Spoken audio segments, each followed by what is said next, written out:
আচ্ছা, কেমন হবে যদি আপনার শৈশবের একটা ছোট ভুল বহু বছর পর একটা পুড়ে যাওয়া কঙ্কাল হয়ে আপনারই বেডরুমে ফিরে আসে?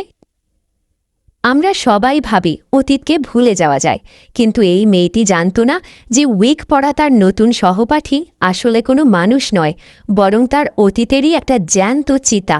স্কুল শেষে আজ যখন ভালোবাসার মানুষটি তাদের পিছু নেবে, তখন খুলবে এমন এক রক্তহীন করা রহস্য যা দেখার পর রাতে আপনার ঘুম উড়ে যাবে।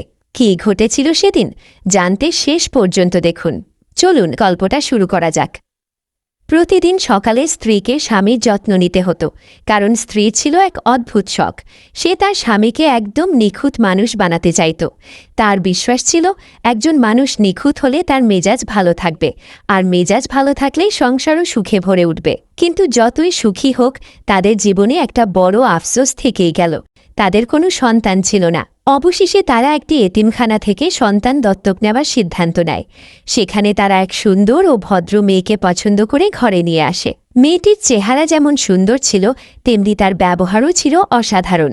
তারা ভাবল এই মেয়ে তাদের পরিবারের জন্য উপযুক্ত, কিন্তু তারা জানত না এই শিশুকে ঘরে আনা ছিল তাদের জীবনের সবচেয়ে বড় ভুল। কয়েক বছর কেটে গেল, মেয়েটি বড় হতে লাগল। তার নাম ছিল শানসি। বাইরে থেকে তাদের পরিবার একদম সুখী মনে হলেও এই পরিবারের ভেতরে লুকিয়েছিল ভয়ঙ্কর কিছু গোপন রহস্য।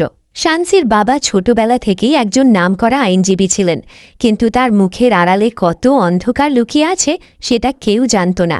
একদিন তাদের ক্লাসে নতুন এক ছাত্রী ভর্তি হল, কিন্তু সে সাধারণ কোনো মেয়ে ছিল না। সে যেন বিশেষ উদ্দেশ্য নিয়ে শানসির কাছে এসেছিল। মেয়েটি শানসির পাশে বসে তার চুলের ক্লিপ দেখে জিজ্ঞেস করল, এটা কি সুন্দর লাগছে? শানসি স্বাভাবিকভাবেই বলল, হ্যাঁ, খুব সুন্দর। কিন্তু সে বুঝতে পারল না মেয়েটির চোখের রং ধীরে ধীরে বদলে যাচ্ছে। পাশে বসা ছেলেটিও বুঝতে পারল কিছু একটা অস্বাভাবিক। নতুন মেয়েটি সারাক্ষণ শানসির দিকে তাকিয়ে থাকত, এমনকি দুপুরে খাওয়ার সময়ও সে শানসির প্রতিটি কথা মন দিয়ে শুনত। একসময় ছেলেটি মজা করে বলল, তোমার মা তো তোমাকে দারুণ খাবার বানিয়ে দেয়, তুমি সত্যি ভাগ্যবতী। কিন্তু এই কথাটা শুনে নতুন মেয়েটির মুখ অন্ধকার হয়ে গেল। সে আবারও শানসির সঙ্গে ঝগড়া শুরু করল, অথচ শানসি কিছুই বুঝতে পারছিল না। আসলে মেয়েটি ভীষণ হতাশ হয়েছিল, কারণ শানসি তাকে চিনতেই পারেনি। নতুন মেয়েটির নাম ছিল শিওয়ান। সে প্রায়ই আয়না বের করে নিজের মাথার ওয়েগ আর চুলের ক্লিপের দিকে তাকিয়ে থাকত। যতবার তাকাত ততবার তার চোখে রাগ জমে উঠত। একদিন সে হঠাৎ শানসির পিছনে গিয়ে তার চুলে ভাত লাগিয়ে দিল। তারপর ঠান্ডা গলায় বলল, তোমার স্মৃতি এত খারাপ হলো কিভাবে? এরপর সে একটা ম্যাচের বাক্স বের করল। শানসি ভান করলেও এবার আর লুকানোর উপায় ছিল না, কারণ এই ম্যাচ বক্স তাদের অতীতের সঙ্গে জড়িয়েছিল। শিওয়ান ধীরে ধীরে ভয়ঙ্কর সত্য বলতে শুরু করল। একসময় এতিমখানায় কিছু ছেলে তাকে মারধর করত। তখন ছোট্ট শানসি আগুন জ্বালিয়ে তাদের ভয় দেখাত। সেই সময় শিওয়ান বলেছিল, আমার বাবা এই ম্যাচ দিয়েই আমার মাকে পুড়িয়ে মেরেছিল, আর মা প্রতিশোধ নিতে গিয়ে বাবাকেও আগুনে পুড়িয়ে মারে। তারপর সে ছেলেদের জিজ্ঞেস করেছিল, তোরা কি আগুনে পুড়ে মরার অনুভূতি জানতে চাস? ছেলেগুলো ভয় পেয়ে পালিয়ে গিয়েছিল। তখন থেকেই শিওয়ানের মধ্যে ভয়ঙ্কর এক অন্ধকার জন্ম নেয়। এক রাতে শিওয়ান শানসিকে আটকে নিজের উইক খুলে ফেলল। তার পোড়া মাথা দেখে শানসি ভয়ে নিঃশ্বাস নিতে পারছিল না। তখন শিওয়ান তাকে অতীতের কথা মনে করিয়ে দিল।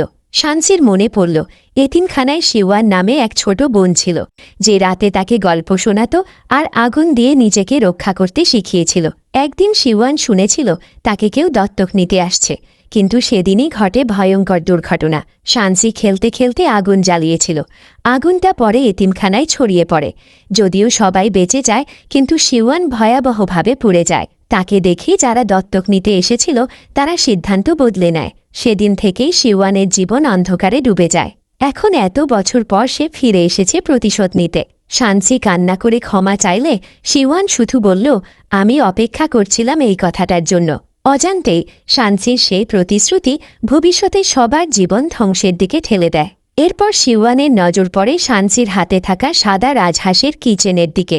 সে সেটা চাইলে শানসি না বলতে পারেনি, কিন্তু তারা কেউই জানত না এই ছোট্ট কিচেনই একদিন তাদের জীবনের সবচেয়ে বড় অভিশাপ হয়ে দাঁড়াবে।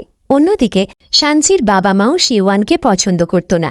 বাইরে থেকে ভালো ব্যবহার করলেও তারা বুঝে গিয়েছিল মেয়েটির ভেতরে কিছু অস্বাভাবিক আছে, তাই শানসির বাবা পরিকল্পনা করতে শুরু করলেন।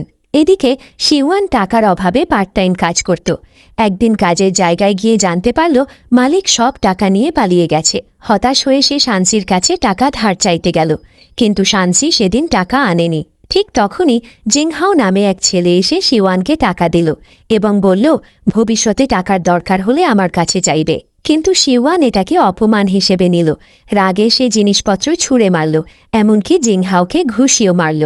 তবুও পরে জিংহাও তার কাছে ক্ষমা চাইলে শিওয়ানের মন গলে যায়, কারণ অতীতে জিংহাও একবার তাকে গুন্ডাদের হাত থেকে বাঁচিয়েছিল। সেই দিন থেকেই শিওয়ান মনে মনে তাকে ভালোবাসতে শুরু করেছিল। কিন্তু একদিন সে শুনে ফেলল জিংহাও স্কুল শেষে শানসিকে ভালোবাসার কথা বলতে চায়। এই কথা শুনে শিওয়ানের চোখে ভয়ঙ্কর ঈর্ষা জেগে উঠল। সে শানসিকে জোর করে বলল, আজ স্কুল শেষে জিংহাওর কাছে যেও না। শানসি কারণ জানতে চাইতে শিওয়ান নিয়ন্ত্রণ হারিয়ে চিৎকার করে উঠল, আমি যা বলছি তাই করো। ভয়ে শানসি রাজি হয়ে গেল, কিন্তু স্কুল শেষে জিংহাও তবুও তাদের পিছু নিল। আর সেখান থেকেই শুরু হতে চলেছে আরও ভয়ঙ্কর এক অধ্যায়।